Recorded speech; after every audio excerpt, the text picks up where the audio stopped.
तो hello guys, welcome back to my YouTube channel. तो भाई पर्दा हट गया है, लोकेशन का न्यू चैप्टर आ गया है और जो हमने एक्सपेक्ट किया था उस पे पीटीजे ने मुद दिया है। तो चलिए एक एक करके सब पे बात करते हैं। तो मैं आपको शॉर्ट में समझा देता हूँ कि आखिर इंचन में हुआ क्या। तो स्टार्टिंग वही से हुई जहाँ से वो खत्म हुई थी, यानी डार्क क्रोकोडाइल सोसाइटी के कुछ एग्जीक्यूटिव्स जिन्होंने हमला किया था डैनियल पे, और तब जैक किम ने डैनियल का ऑरा फार्म किया था कि हाँ वो कुछ है जिसे हमने एक्सपेक्ट किया था कि भाई डैनियल ने भाई कस लिया है जैकेट, और होता भी है। लेकिन तब जेक बोलता है कि भाई तुम्हें किसी ताकतवर की जरूरत है क्योंकि इसे रोकना इन लोग के बस में तो है ही नहीं। इसीलिए यूजी शियोन खुद उतर रहा है मैदान में रोकने के लिए। उसकी फाइट होती है और डैनियल समझ जाता है कि भाई ये बहुत स्ट्रांग है। जेक ये यूज करता है टैकियन और साथ ही में किक्स का भी, यानी टैकियन और किक्स को मर्ज करके आगे बढ़ता है। तो इसलिए इसे रोकना थोड़ा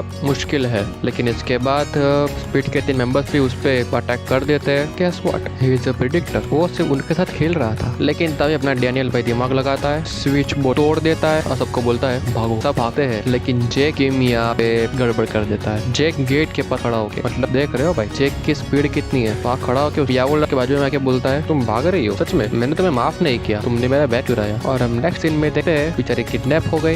किसकी वजह से? जेकी की वजह से, क्योंकि वो चाहता है कि डैनियल पाक उससे बात करे। वो समझ सकता है, लेकिन अगर जे की बात डैनियल और जेकियोना एक दोनों के साथ हुई तो शायद ये मामला सुलझ सकता है आसानी से। लेकिन यहाँ पासा पूरा उल्टा होगा और जेकिम भी शायद डार्क क्रोकोडाइल सोसाइटी को छोड़ के स्पीड के पास आ जाएगा, क्योंकि यहाँ हमें कैरेक्टर से इंट्रोड्यूस कराया गया है जिसका नाम क्या था? उसका नाम अबे जल्दी बोल, कल सुबह पनवेल निकलना है। एनीवे, उस कैरेक्टर का नाम है पेचियोन जो, जो प्रीवियस बॉस है द डार्क क्रोकोडाइल सोसाइटी का। और यहाँ हमें एक बहुत ही इंटरेस्टिंग बात, नहीं शायद हम कह सकते हैं एक बड़ा ट्विस्ट देखने को मिल रहा है कि कोरिया को कंट्रोल करने के लिए, यानी कोरिया पे राज करने के लिए सिर्फ शिंगन यामाजाकी ही नहीं था, तब ये भी था जो इंचन के साथ साथ पूरे कोरिया पे राज करना चाहता था, यानी पूरे कोरिया को कॉन्कर करना चाहता था। शायद अब हमें आगे के चैप्टर्स में पता चलेगा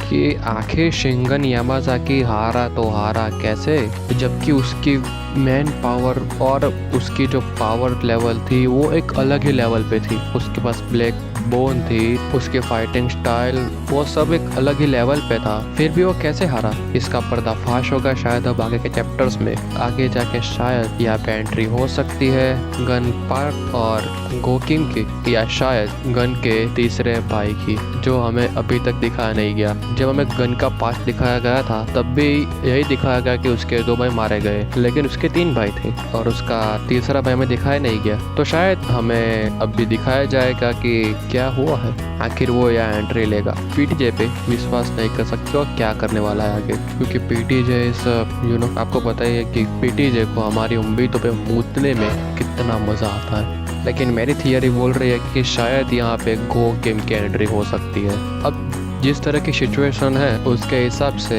शायद अब डैनियल यहाँ पे अपनी एलाइड को बुला लेगा, बिकॉज जो सिचुएशन है वो किसी बड़े खतरे से कम तो नहीं है, क्योंकि अब उसको सिर्फ एक को नहीं 2 लोग को रोकना है। एक है किटे किम जो अंडरवर्ल्ड पे रूल करना चाहता है, और एक है पेचोन जो कोरिया पर कॉन्कर करना चाहता है। और हाँ, हमें इंटरेस्टिंग बात ये पता चली कि पेचोन जो बोल रहा है कि शिंगन यामाजाकी फेल हो गया कोरिया को कॉन्कर करने में बिकॉज ऑफ उसकी आइडेंटिटी।